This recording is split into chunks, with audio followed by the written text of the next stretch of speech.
Factory Studio. Hi.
Tshisekedi te gouvernement kokunda Tshisekedi eza gouvernement oyo ekobima yako le 31 décembre tosuki wana soki bongo te Tshisekedi apola la poto biso to banosala matanga de génération en génération la suki wana. Merci.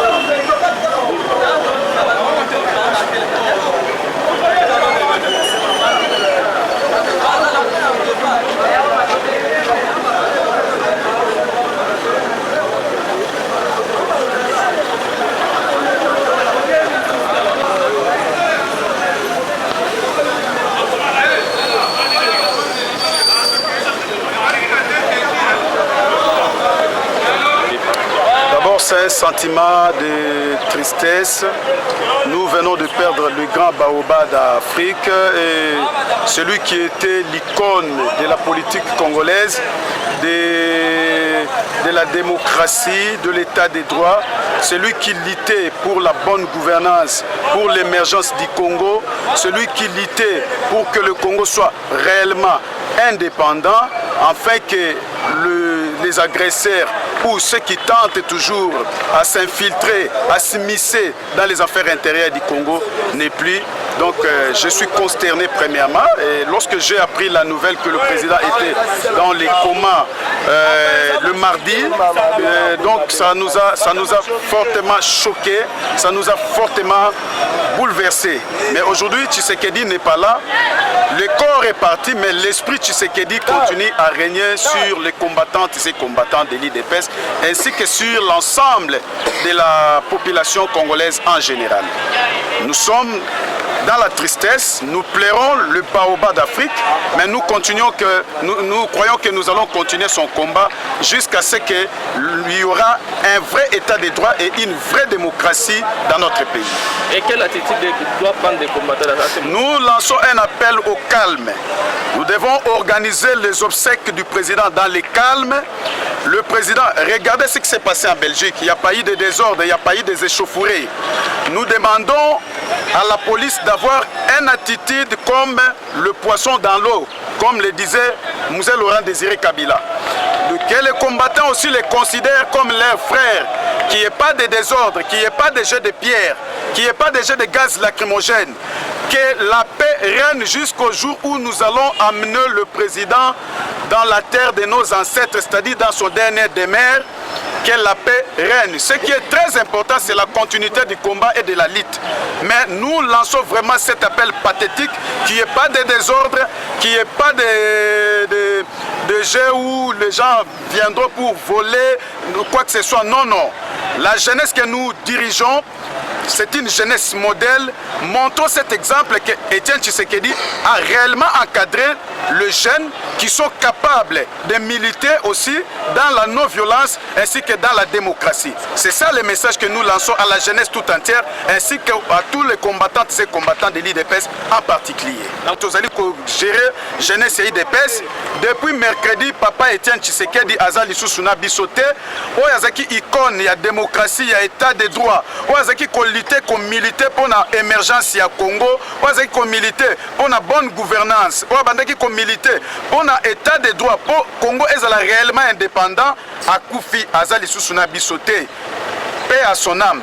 Mais nzoto ekei molimo na ye ezali koplane pa na biso tokolinga te Congo ezala occupé lobby tokolinga te désordre ezala na matanga Etienne Tshisekedi azalaki un homme épris de paix tomoni ndenge baleli Etienne Tshisekedi na mboka Belgique tolingi pe Etienne Tshisekedi na Kinshasa tolela ye pe lolenge moko ba combattantes et combattants to céder na manipulation te muto ya kokosa biso te tolela président na kimia makambo ya mabanga ezala te makambo ya koyiba beba nini ezala te soki omoni mutu alingi ayiba to bamba libanga azali infiltré yo zwa ye livre ye epai ya policier parce qu'alingi agache matanga ya nani ya Etienne Tshisekedi. Donc voilà tozosenga vraiment kimia et régner et dominer policier aza ndeko na yo poza ndeko ya policier toboyi ke tous ba victime en dehors ya victime otozana ye déjà Etienne Tshisekedi wa mulumba to pesa occasion na banguna te pour ba perturber kolela Etienne Tshisekedi.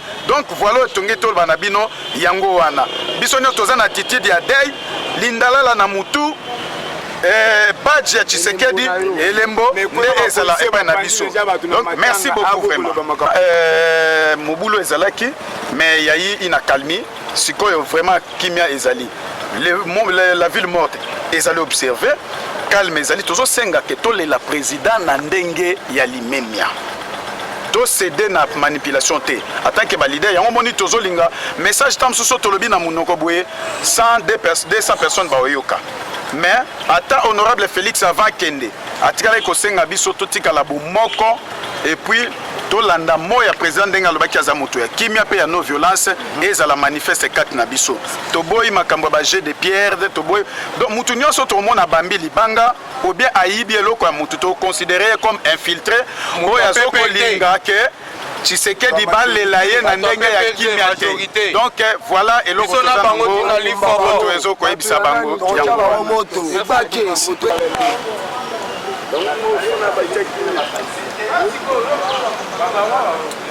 oui.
Mbuta gouverneur Mboko yobanda Tshisekedi aloba akufa aloba eloko te bango moko ni bato pesa biso mauvais position to tomoka po balinga saboter bemba Tshisekedi siko biso peuple toko kondima te bemba Tshisekedi za la boy journellement et donc bakamni zo tambola musique ezo beta na baba donc neti eloko moko eza na Mboko te kasi ba yebi ke non babungisi mutu moko tilo na vie na ngai na ko kozwa lisusu te batika biso toluka André Kimbuta ye gouverneur Mboka comme azolinga loba te papa biso position ba tika biso peuple to sala motema o biso lingi ko ba ko motina biso ba policier ba goma biso po biso to revendiquer ebe ma Tshisekedi basaka motema na bango ndenge koki kasi ba ebake mutu to akokufa ba ebaka mutu to akokufa Félix fati bango